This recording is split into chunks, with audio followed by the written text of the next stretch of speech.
Hey magical friends, I want to share with you my secret for training my audience and conditioning them so that they bring my spring snakes back to me as soon as they fly out into the audience. Here's what I do. At the beginning of the show, I inflate a balloon for a warm-up game. We're going to play a game. As the kids are coming in, after they've just sat down, I inflate a balloon and I tell them, this game has one rule. You have to stay seated. Pretty simple rule. I'm going to toss the balloon out. Your goal is to get the balloon back to me without standing up. Can you do it?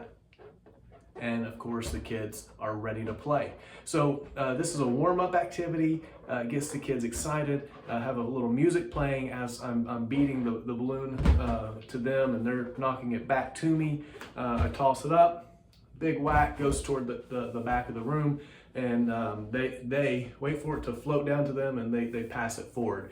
If it goes to the side, I challenge them, don't get up. And I run over, get it, toss it back in, and it keeps coming back to me. I toss it over here, and they bat it back to me, toss it over here, and they bat it back to me. Let's try it over the shoulder, pass it over the shoulder, and it comes back to me, all while they stay seated. Great job, you did it.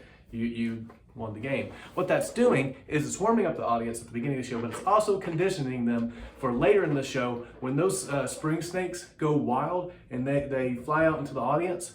I say, hey, stay seated, pass those snakes forward like we did with the balloon earlier. So I've conditioned them at the beginning of the show. I train them to know exactly what to do when those snakes come out. So the snakes come flying out into the audience and I tell them, hey, remember how we passed the balloon forward earlier?